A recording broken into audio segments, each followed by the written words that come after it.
আমরা যদিও এত ভালো মুসলমান নই, সমস্যা নেই। আল্লাহ যদি আমাদের দোজখে ফেলেনও, সবচেয়ে খারাপ পরিস্থিতিতে আল্লাহ যদি আমাদের জাহান্নামে ফেলেনও, এটা হবে সাপ্তাহিক ছুটির মতো, কয়েকদিন মাত্র। কারণ তিনি আমাদের এতই ভালোবাসেন যে মুসলমানরা শেষমেশ তো জান্নাতে যাবেই। তাই আমরা যদিও জাহান্নামে যাই, সেটা হবে অল্প কিছু দিনের জন্য, সমস্যা নেই। লান তামাসসানা নারু ইল্লা আইয়ামাম মা'দুদাত, গুটি কয়েকদিন ছাড়া আগুন কখনো আমাদের স্পর্শ করবে না, কিছুদিন মাত্র। ব্যাপারটা হলো, জান্নাত জাহান্নামের পূর্বে বিচার দিবস রয়েছে, যেটি একদিনের জন্য, সেটা 1000 বছর লম্বা হবে।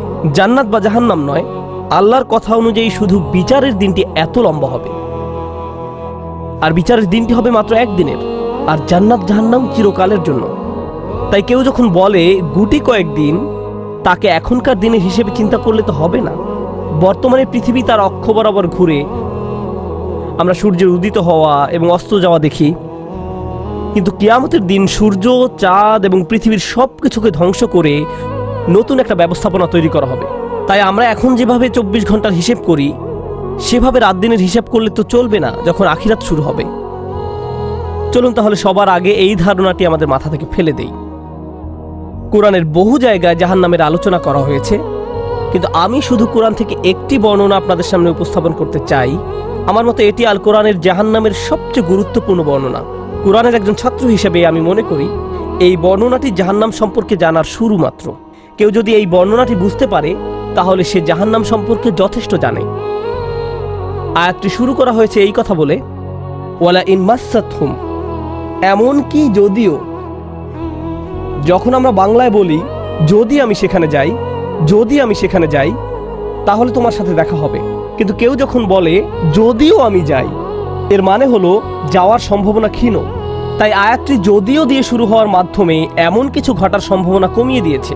এভাবে বলার মাধ্যমে আল্লাহ কোনো কিছুর উপর জোর কমিয়ে দেন। সহজ কথায় তিনি বাক্যটিকে দুর্বল করে দিচ্ছেন। যদিও, যদিও কি?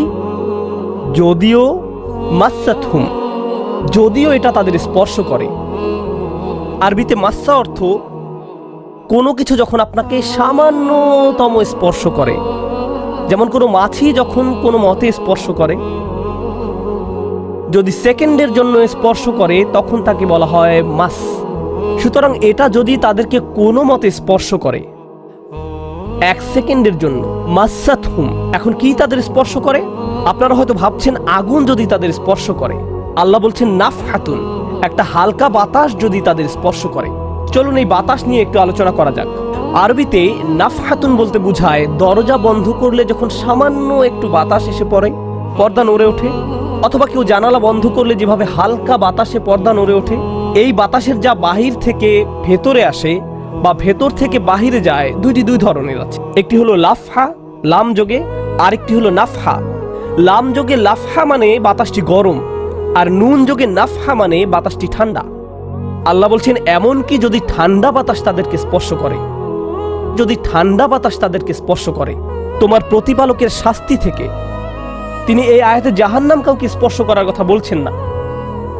তিনি এই আয়াতে আগুন কাউকে স্পর্শ করার কথা বলছেন না। তিনি এমনকি গরম বাতাস কাউকে স্পর্শ করার কথাও বলছেন না। তিনি আগুনের ঠান্ডা অংশের কথা বলছেন। আর এটা আপনাকে চিরকালের জন্য স্পর্শ করছে না। প্রসঙ্গত, আমরা ফিজিক্সে পদার্থের 3টি অবস্থার কথা শিখেছি: সলিড, লিকুইড এবং গ্যাস। সলিড বা কঠিন কিছু যদি স্পর্শ করে, আমরা তা অনুভব করতে পারি। এই মুহূর্তে গ্যাস আমাদেরকে স্পর্শ করছে, বাতাস এখন আমাদেরকে স্পর্শ করছে, আমরা এটা অনুভব করি না। আর এই আয়াতে আল্লাহ বর্ণনা করছেন কি তাদের স্পর্শ করছে? বাতাস তাদেরকে স্পর্শ করছে। কোন ধরনের বাতাস?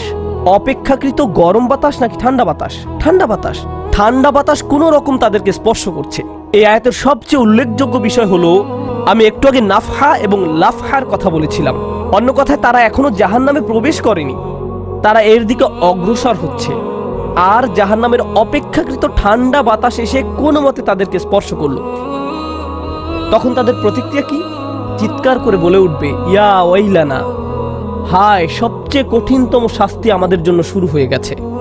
ইন্না কুন্না যালিমিন, আমরা সব সময় অপরাধী ছিলাম।